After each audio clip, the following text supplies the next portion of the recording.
बिस्मिल्लाहिर्रहमानिर्रहीम, अस्सलाम वालेकुम। Welcome to literature online. तो आज का हमारा टॉपिक है ऑडियो लिंगुअल मेथड। ये टॉपिक है हमारा teaching English as foreign language, मतलब टेफल या इंग्लिश लैंग्वेज टीचिंग ELT में से। One of the method of teaching English to students is audio lingual method. इसका क्या नाम है? और इसका एक और नाम है आर्मी मेथड, और इसका एक और नाम है न्यू की मेथड।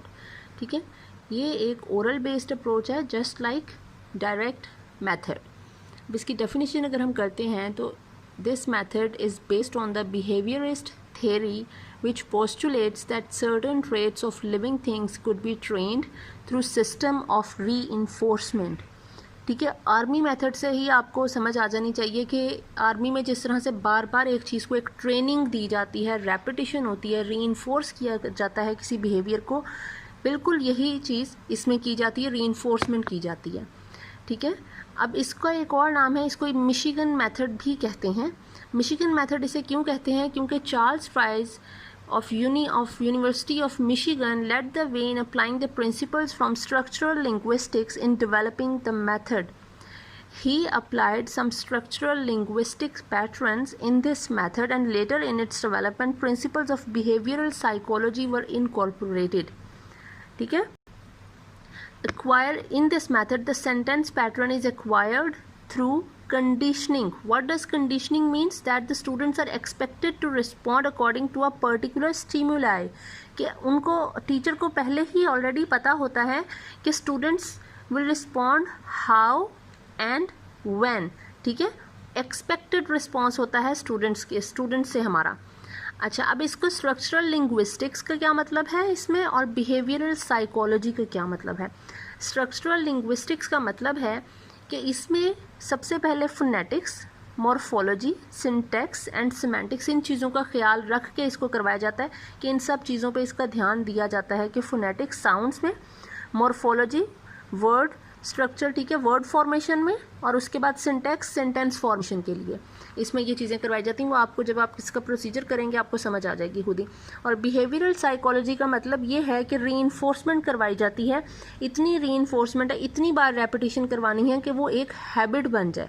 ठीक है, वो जो उसको एक चीज़ की समझ आई है वो उसकी हैबिट डेवलप हो जाए उसमें। अब हम इसका प्रोसीजर करते हैं। तो द प्रोसीजर इज़, सबसे पहले प्रोसीजर करने से पहले दो चीज़ें you have to keep it in your mind, that all of the teachers instructions will remain in English. He'll speak only English. Then no use of students' native language in the class by teacher or by student. No one can speak native language in the class. अब इसके procedure में, the first of all, teacher is presenting a dialogue between two people. Teacher will present a dialogue. Just like real situation is presented, the cultural information is presented by the teacher. So he is presenting a dialogue of the target language speaker. The dialogue between two people, either they are bankers or any friends or relatives। ठीक है, किसी भी कोई particular situation है कि उसमें दो लोग आपस में मिलते हैं। डायलॉग आपने किए होंगे कि मिलते हैं और आपस में क्या बात करें। Hello, hi, how are you doing? I am fine, thank you. How are you? I am good, thank you. Where are you going? I am going to the hospital. और वाई, व्हाट हैपेंड? सो वो उस तरह की बताएगा। Okay, where are you going? I am going to the market. इस तरह से ये डायलॉग चलता है। This is the type of dialogue the teacher is presenting in the class. Then when the teacher is presenting the dialogue, the students are expected to memorize that dialogue so that the dialogue they are listening, so that they have to listen attentively to this dialogue, because they know that they have to memorize this dialogue. Then the teacher repeats the dialogue. ठीक है, it's the second time teacher is presenting the dialogue. Then for the third time when teacher repeats the dialogue, the whole class has to repeat line by line after himself, after teacher. ठीक है, when the third time teacher repeating the dialogue, the class has to speak aloud the lines one by one after the teacher. Okay, so if students stumble a bit in their repetition, when the students are repeating the dialogue after the teacher, if any student stumble, then the teacher will stop the practice and use a backward build-up drill. It is also called expansion drill. Backward build-up drill क्या होती है? Imagine, suppose that the sentence that students were repeating was, I am going to the hospital. अच्छा, ये आपको जो भी methods आप कर रहे हैं उसके लिए सबसे पहले आपको ये पता होना चाहिए कि ये जो हम पढ़ा रहे हैं ये हम बच्चों को पढ़ा रहे हैं. The method of teaching English is for students who are in their early years. कोई आप जवान बच्चों को नहीं पढ़ा रहे हैं, या इसलिए आप सेंटेंस भी उसी टाइप के रखेंगे, थोड़े आसान सेंटेंसेस रखेंगे. ठीक है, तो अगर स्टूडेंट्स स्टम्बल किया है, रुका है, हेजिटेट किया है कुछ बोलने में, the sentence was I am going to the hospital. Hospital is a big word. ठीक है, स्टूडेंट्स को बोलने में उसको थोड़ा प्रॉब्लम होगा, तो टीचर वहीं पे प्रैक्टिस को he would stop the practice and he would make the students speak the word hospital again and again after him. Hospital, hospital. ठीक है, जिस तरह हम सिलेबल्स को अलग कर देते हैं, हॉस्पिटल. ठीक है, 3 सिलेबल्स बन जाते हैं, हम उसको अलग करते हैं और फिर हम बच्चे को बुलवाते हैं तो वो पहले हॉस्पिटल को. This is backward build up drill. अब आप ये बात समझें, पहले वो हॉस्पिटल बुलवाएगा, मैंने वो नीचे भी लिखा हुआ है, उससे आपको समझ आ जाएगी. फिर वो बुलवाएगा टू द हॉस्पिटल. जब स्टूडेंट्स मेमोराइज कर लेंगे and they are fluent in speaking hospital, then he will say let's speak to the hospital. तो फिर वो बोलेंगे 10 टाइम्स 15 टाइम्स, इतनी बार भी लर्न करना है. Then he will say going to the hospital. फिर वो गोइंग से स्टार्ट हो जाएगा and then he will say I am going to the hospital. वो फुल सेंटेंस को करवाएगी, रेपिटेशन करवाएगी टीचर. ठीक है, and the purpose of this drill is to break down the troublesome sentence into small parts. अब मैंने ये backward buildup drill के बारे में बताया हुआ है, that the purpose of this drill is to break down the troublesome sentence into small parts. मतलब आप फ्रेगमेंट कर देंगे सेंटेंस के. ठीक है, little by little teacher will build up the phrase until the entire sentence is being repeated. ठीक है, आपको समझ आ गई बैकवर्ड बिल्डअप ड्रिल की. Then after the dialogue has been repeated several times, teacher will give student a chance to adopt the role of one person from the dialogue. This is called role playing. ठीक है, ये techniques हैं एक किस्म की, आप इनको समझ लें कि पहली टेक्निक टीचर ने यूज़ की है memorisation of the dialogue, then backward build-up drill, and now the role playing. The teacher was presenting a dialogue between 2 persons. Now he'll take students one by one. One teacher is playing Billy, one teacher is playing silly Billy, silly Billy, silly. मतलब ये role playing हो जाएगी. उसने बिली का dialogue बोलना है, उसने सिली का बोलना है, उसने बिली का. अब टीचर ने जितनी बार रिपीट करवा दिया है, students have learned them by heart, right, उनको हो गए हैं याद. अब वो रोल प्ले करें, एक स्टूडेंट वो बोलेगा, एक स्टूडेंट वो बोलेगा. ठीक है, इस तरह टीचर का दिल करेगा कि वो किस स्टूडेंट को बुलाता है, क्या वो 2 स्टूडेंट से ही परफॉर्म करवाता है या वो बारी बारी स्टूडेंट्स को बुलवा लेता है. ठीक है, then the class and the teacher will switch roles in order to practise a little more. वो बात आ गई स्विच रोल्स की. ठीक है, then the teacher will divide the class in 2 groups, each group presenting character from the dialogue. They have to follow the model. ठीक है, 2 groups में टीचर कन्वर्ट कर देगा, क्लास को डिवाइड कर देगा. Each group presenting character from the dialogue, they have to follow the model. Model का मतलब है कि जिस तरह टीचर ने लर्न करवाया है आपको डायलॉग कि हेलो हाय से स्टार्ट होना है, फिर how are you, where are you going, what are you doing, और जिस तरह जो भी पैटर्न था उसको करवाया है. अब एक ग्रुप में से एक बच्चा ऐसे बोल रहा है, वो टीचर की मर्जी है कि टीचर क्या करवाता है. इधर ही से कि पूरा ग्रुप एक ही दफ़ा में बोले उस पर्सन का डायलॉग, और ये वाला भी एक ही दफ़ा में बोले, कि सब बच्चे इकट्ठे बोलेंगे डायलॉग, कि बिली वाले बिली का डायलॉग इकट्ठे बोलेंगे और सिली वाले सिली का डायलॉग इकट्ठे ही बोलेंगे. या फिर वो ये करेगा कि अब ये लाइन में बच्चे बैठे हुए, तो पहला बच्चा हेलो बोलेगा, इधर वाला सिली वाला फिर हाय बोलेगा, फिर उधर वाला जो दूसरा बच्चा बिली वाला वो बोलेगा हाउ आर यू डूइंग, तो इधर वाला सिली वाला बच्चा उसका जवाब देगा और उससे पूछेगा कि हाउ आर यू. ठीक है, इस तरह से ये चीज़ चलेगी. ये टीचर पे डिपेंड करता है कि टीचर आपको क्या कहते हैं कि फुल ग्रुप ने एक ही दफ़ा में बोलना है या फिर 1 by 1 स्टूडेंट्स जो हैं वो अपना डायलॉग बोलेंगे. उसके बाद आता है teacher will then initiate the chain drill. अब ये आ जाती है चेन ड्रिल. चेन ड्रिल क्या होती है? चेन ड्रिल का मतलब होता है कि मैंने आपसे जो है वो मैंने 2 सेंटेंस कह देने हैं. How are you, I am fine, thank you, how are you.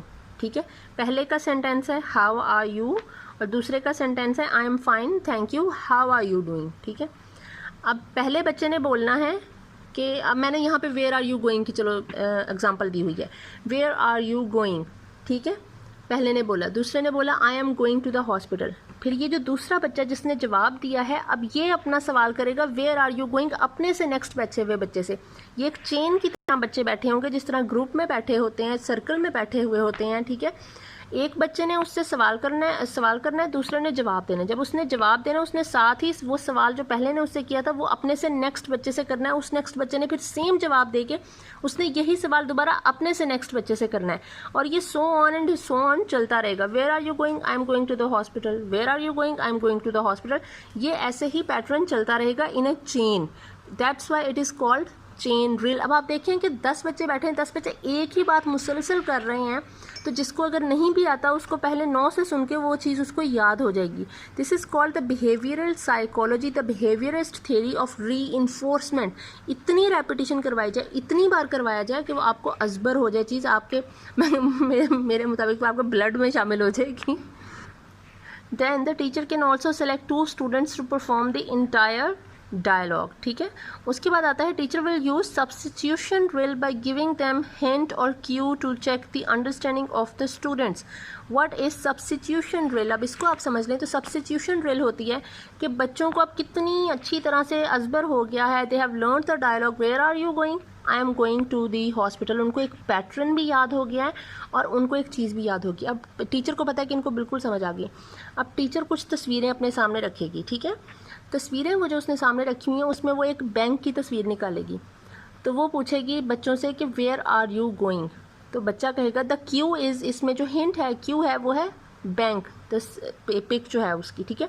तो स्टूडेंट आंसर देंगे I am going to the bank. अगर कोई स्टूडेंट कहता है I am going to the hospital, तो टीचर उसको मना करेगी, just look at the picture, you have to tell me where are you going, you are going here, what is shown in this picture, ठीक है। तो इस तरह से जब आपको कहेंगे तो बच्चे को फौरन समझ आ जाएगी I am not going to the hospital, I am going to the bank, ठीक है। वो कह देगा I am going to the bank. Then the teacher will show the picture of a park, teacher will ask you the question where are you going, the student will answer I am going to the park. Then the teacher will show the picture of the market and the same question, and the student will answer I am going to the market. Teacher can ask this question one by one from different students, okay. This is called single slot substitution drill, ठीक है। single slot substitution drill teacher कहेगी। अब अगर teacher जो है वो उसे each cue is accompanied by a picture, ये मैंने नीचे लिख भी दिया है, ठीक है। अब इसमें टीचर ये भी कह सकती है कि how is he, how are you, जब टीचर आपसे पूछेगी हाउ आर यू, या टीचर फिर इशारा भी कर सकती है हाउ इज़ ही, या फिर वो किसी पेपर पे लिखा हुआ दिखा सकती है ही, ठीक है, ठीक है। तो आपको वो ही किसी की तरफ इशारा करके भी कह सकती है कि हाउ इज़ ही, उसके क्या आप उससे पूछो हाउ इज़ ही, तो वो बताएगा हाउ इज़ ही, वो मतलब उसने सिर्फ इशारा करना है या फिर वो लिखा हुआ दिखाना है, तो टीचर वो स्टूडेंट खुद ही बोलेगा। अब इसमें जो हेल्पिंग वर्ब्स हैं इज़ आर का यूज़ जो है ये स्टूडेंट्स खुद करेंगे। स्टूडेंट्स को ऑटोमेटिकली पता होना चाहिए, जो उनकी जो रेपिटेशन होती है डायलॉग की जितनी दफ़ा करवाया जाता है उससे उन्हें पैटर्न समझ में आ जाती है कि ही से पहले हम इसका यूज़ करते हैं और दे से पहले आर का यूज़ करते हैं, यू से पहले भी आर का यूज़ करते हैं। तो the cue in this dialogue will be और in this example will be he, she और दे, ठीक है। उसके बाद आ जाता है teacher then moves to the complex level, that is multiple slot substitution drill. अब मल्टीपल स्लॉट का मतलब ही आपको इससे देखने से ही पता चल गया होगा कि सिंगल स्लॉट था तो इसमें सिर्फ एक क्यू था, बैंक, पार्क, मार्केट एक्सेट्रा। अब यहाँ पे मल्टीपल स्लॉट का मतलब है तो आपके पास क्यू है, अब sentence will remain the same, I am going to the hospital, तो the cue in this example will be multiple slot substitution will be she and park. The students will automatically understand that we have to say she is going to the park. We have to substitute the she and park with I and hospital, ठीक है। हमें hospital और I को replace करना है she और park से, ठीक है। Now another technique used in this method is called the transformation drill, ठीक है। सब्स्टिट्यूशन ड्रिल में जब बच्चों को सब समझ आ जाएगी then the teacher will start the transformation drill. What is called the transformation drill? That the change one type of sentence into another, like if this is the sentence, this is the positive sentence, he is going to the park, ठीक है. इसको negative sentence में change करें तो she is not going to the park. When we have to convert it into a question, then we'll say is she going to the park. Then the teacher will reinforce this practice with students, that convert this sentence into negative, this sentence into question, this sentence into exclamation, this sentence into affirmative, ठीक है. different types of sentence, या active into passive, ठीक है, direct into indirect. The teacher will make them practice these transformation drills, that you have to change the type of sentence into an other, ठीक है. it's up to teacher and it's up to the complexity level. Then the teacher will teacher can use another type of drill, that is called question and answer drill. She holds a picture of the park, bank, home, library, etc., whichever she wants or whichever is available with her. She asks a question, then answers it herself. मतलब if she holds a picture of a park, ठीक है, she asks herself, where are you going, or are you going to the park? Then she answer it herself, खुद ही जवाब देगी वो, yes I am going to the park, because the picture shows the park, right? And when there is a picture of the bank, she'll ask herself, are you going to the bank? Then she'll answer the question by saying, yes I am going to the bank. If the picture says library, the picture is library in it, and she is asking herself, are you going to the park, ठीक है, but she is questioning, are you going to the park, but the picture says library. Then she will answer, no I am going to the library, ठीक है, कि क्योंकि picture library की है तो वो लाइब्रेरी जा रही है. अगर क्वेश्चन पूछा जा रहा है कि तुम बैंक जा रही हो, तो वो कहेगी नहीं मैं बैंक नहीं जा रही, I am going to the library, ठीक है. तो ये वाली वो पहले 3 से 4 दफ़ा इस चीज़ को खुद करेगी, ठीक है. She performs it for 3 to 4 times until students learn the pattern of answering a question. Then she lets them answer the question by showing pictures. वो अब स्टूडेंट से पूछेगी, पिक्चर एक चीज़ की रखेगी, ठीक है, पिक्चर होम की रख देती है, और वो स्टूडेंट से पूछती है, are you going to the home? वो कहेगा, yes I am going to the home. अगर वो पिक्चर यहाँ पे कुछ सिनेमा हॉल की रख देती है, ठीक है, और स्टूडेंट से पूछती है, are you going to the library, तो पिक्चर क्योंकि सिनेमा की है और वो पूछ रही है कि क्या तुम लाइब्रेरी जा रहे हो, तो जो स्टूडेंट है वो आंसर देगा, no I am going to the cinema, ठीक है, सिनेमा हॉल, मूवी देखने जा रहा है कुछ टाइम पास भी बनता है, ठीक है. उसके बाद meanwhile teacher keeps correcting the pronunciation, जो साथ के साथ काम चल रहा है, while she is presenting the dialogue and she is making them perform different type of drills, so she'll keep correcting the pronunciation if the students are pronouncing the words wrong, ठीक है, उनको बोलने में कुछ मसला हो रहा है तो वो उनको सही करवाएगी, ठीक है. अब no grammar rule is given ever, मतलब आपको वो जो एक रटवाया जाता था ग्रामर ट्रांसलेशन मेथड में, वो जो डिडक्टिवली इंडक्टिवली वाला सीन है वो वाला नहीं होगा. इसमें वो जिस तरह डायरेक्ट मेथड में आपको प्रैक्टिस से करवाया जाता है, आपको प्रैक्टिस से पता चल जाता है कि किस तरह से ग्रामर यूज़ करनी है, किसके साथ क्या यूज़ हो रहा है, हेल्पिंग वर्ब्स कहाँ यूज़ हो रहे हैं, सेकंड फॉर्म थर्ड फॉर्म कहाँ लग रही है, बिल्कुल उसी तरह आपको ग्रामर इसमें प्रैक्टिस से पता चल रही है, ठीक है. अब what are the principles of audio lingual method. The first of all is the goal. What is the goal of this method? The goal of this method is the students ability to communicate in target language, ठीक है, ताकि students communicate कर सकें. The goal of the teacher is to make them able to communicate in target language, ठीक है. The target language, they overlearn the target language और native language, ओवरलर्न करते हैं, क्योंकि इसमें आपको लफ्ज़ पर लफ्ज़ आपको मीनिंग नहीं बताया जा रहा इधर से उधर का, आप ओवरलर्न कर रहे हो, आपको इन चीज़ों का ऑटोमेटिकली पता चल रहा है रीइंफोर्समेंट के through. Then the role of the teacher in this method is orchestra, like an orchestra leader. अगर आपने ओपेरा देखा हो तो ओपेरा में यही होता है कि ऑर्केस्ट्रा आपने कोई देखा हो तो आप जो है वो यही होता है कि वो आपको बता रहे होते हैं, मतलब वो ऐसे ऐसे करके वो चल रहा होता है ना, कुछ वायलिन और पता नहीं उन्होंने कुछ पकड़ा हुआ होता है, तो बिल्कुल वो वैसे ही है. इसमें भी आपको डायरेक्ट कर रहा है और कंट्रोल कर रहा है. वहाँ पे वो म्यूज़िक कंट्रोल और डायरेक्ट कर रहे होते हैं कि कौन सी टोन किधर को जा रही है एंड ऑल दैट. इसमें आपके लैंग्वेज बिहेवियर को कंट्रोल किया जा रहा है. She is directing and she is controlling the language behaviour. Or the teacher is also a provider of a good model for imitation, because in this method students are imitating the teacher, so the teacher is the provider of imitation और teacher is the model for students to imitate her, ठीक है. Then the role of students आ जाते हैं. The role of students is imitators. Students are the imitators. They have to follow the teachers actions and instructions. Then what are the characteristics of teaching learning process in audiolingual method? The characteristics are that new vocabulary and the structural pattern is learned through dialogue. Dialogue दे दिया जाता है और उस पर आपको practice करनी पड़ती है, ठीक है. सो आप उसी के थ्रू न्यू वोकेबलरी सीख रहे हो और उसी के थ्रू आप स्ट्रक्चरल पैटर्न सीख रहे हो through dialogue. Then the dialogues are learn through repetition and imitation, ठीक है. वही चीज़ की जाती है, टीचर के पीछे पीछे बोला जाता है और रिपीट किया जाता है और उसी के थ्रू आप सीखते हो. फिर डिफरेंट टाइप्स ऑफ ड्रिल मैंने आपको बता दी हैं कि वो इसमें यूज़ होती हैं. Backward, buildup, expansion drill use होती है, ठीक है. चेन ड्रिल यूज़ होती है. Substitution, single slot, multiple slot drill use होती है.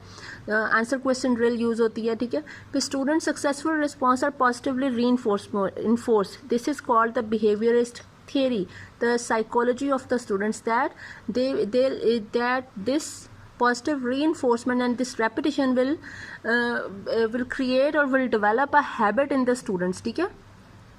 स्टूडेंट्स सक्सेसफुल रिस्पॉन्स और पॉजिटिवली रीइंफोर्स मतलब उनकी गलतियों को थोड़ा नज़रअंदाज किया जाएगा और वो जो चीज़ें सही कर रहे हैं उसको रीइंफोर्स किया जाएगा, बार बार करवाया जाएगा, उसको उन पे ज़्यादा अप्रिशिएट किया जाएगा. Grammar is inducted from the examples. कोई डिडक्टिव मेथड नहीं है like grammar translation method. It is just like the direct method. Grammar is inducted from the examples. जो आपको करवाया जा रहा है उसी से आपको समझ आ जाएगी. मैंने डिडक्टिव और इंडक्टिव मेथड का आपको पिछले लेक्चर में बता दिया डायरेक्ट मेथड में, ठीक है. Cultural information is presented by the teacher. देखें, no language can be differentiated और discriminated from its culture. A language represents its culture, ठीक है. सो द कल्चरल इन्फॉर्मेशन जो होती है, आप कोई भी डायलॉग जो भी उस स्पीकर के होते हैं, टारगेट लैंग्वेज का जो स्पीकर होता है, जब आप टारगेट लैंग्वेज का कोई डायलॉग कर रहे हो, through dialogue you are not only learning the language of that speaker और language of that culture, you are also learning about the culture of that language, ठीक है. ये एक इंटरकनेक्टेड है. The language and the culture are interconnected, ठीक है. एक चीज़ सीखोगे तो दूसरी ऑटोमेटिकली आपको समझ आ ही जाएगी. Then the reading writing work is based upon oral work. Oral work पे ज़्यादा ध्यान दिया जाता है और रीडिंग और राइटिंग पे नहीं. फिर उसके बाद आता है student teacher interaction. What type of student teacher interaction is in this method? So first of all the interaction is from teacher to student. तो मोस्टली जो होती है वो टीचर टू स्टूडेंट होती है, टीचर डायरेक्ट कर रहा होता है. उसके अलावा जो आप डिफरेंट टाइप्स ऑफ ड्रिल करते हो उसमें स्टूडेंट टू स्टूडेंट भी इंटरेक्शन होती है. There is also a student to student interaction like in chain drill और role play. But in this technique it is always teacher directed होगी. ऐसा नहीं होगा कि स्टूडेंट फ्रीली कर रहे हैं, इंडिपेंडेंटली कर रहे हैं. There is always teacher supervising them, ठीक है. What areas of language are emphasized in this method? So the mostly emphasized areas are the sound system, the grammatical patterns, oral skills. आपकी जो listening और speaking skills होती हैं, ठीक है, उन पे ज़्यादा ध्यान दिया जाता है और आपकी pronunciation पे ध्यान दिया जाता है. जो चीज़ें थोड़ी सी इग्नोर की जाती हैं, जिनको थोड़ा मिनिमलिस्टिक रखा जाता है, वो है आपकी वोकेबलरी, राइटिंग एंड रीडिंग. इसको थोड़ा सा कम देखा जाता है. Then another principle is what is the role of native language in this method?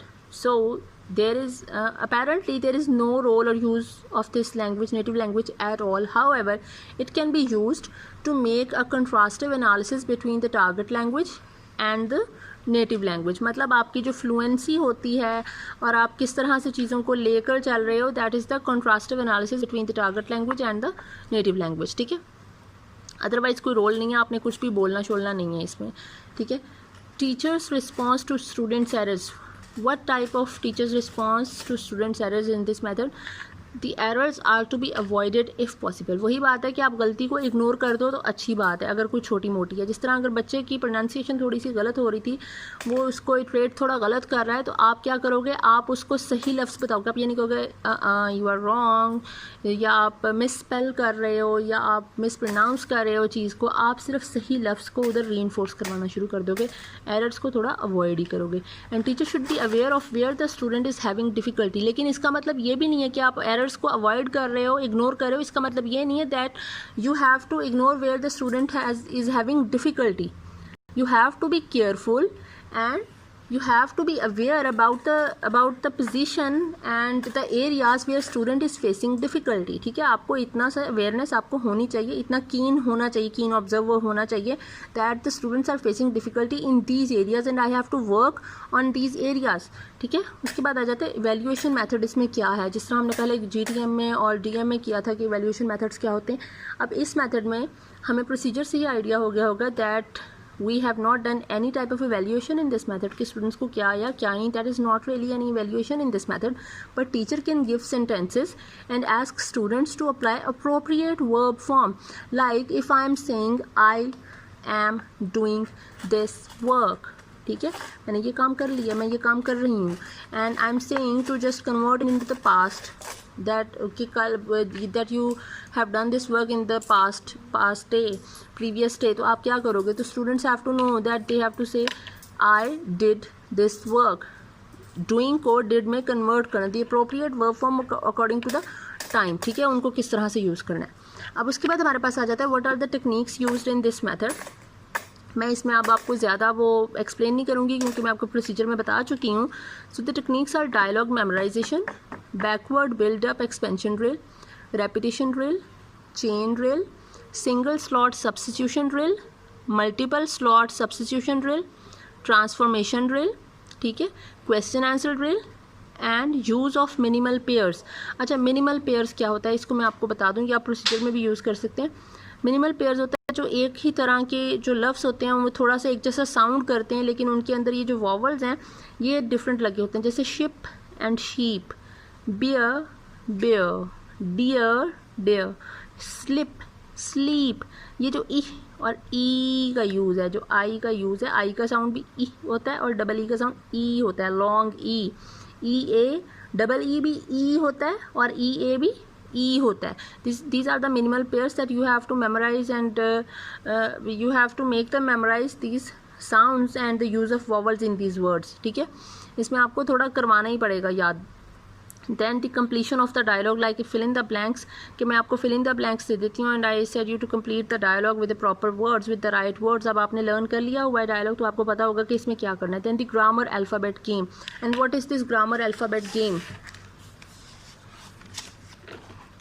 Grammar alphabet game होती है कि आप जिस तरह मैं आपसे कहती हूँ कि नेक्स्ट जो भी अल्फ़ाबेट आना है आपको उसके बारे में बताना है कि आपको उससे कोई लफ्ज़ बनाना है. आपको मैं एक पैटर्न दे देती हूँ. I am going to the market and I need some apples. Apple A से, ठीक है. अब मैं स्टूडेंट से कहती हूँ बी से कि तुम स्टार्ट करो, तो वो करेगा I am going to the market, he needs some apples, I need bananas, B for bananas. ठीक है, अब नेक्स्ट स्टूडेंट करेगा I am going to the market, he needs some apple, he needs bananas and I need cheese. ठीक है, उसके बाद D जो है डी से स्टार्ट अगला स्टूडेंट करेगा. डी से क्या होता है? Dragon fruit. अच्छा, I am going to the market, he needs some apples, he needs bananas, she needs cheese and I need dragon fruit. ठीक है, तो इस तरह की चीज़ें हैं. डी के बाद ई आ जाएगा. ई से पता नहीं कौन सा फ्रूट होता है, आई डोंट रिमेंबर एग्जैक्टली.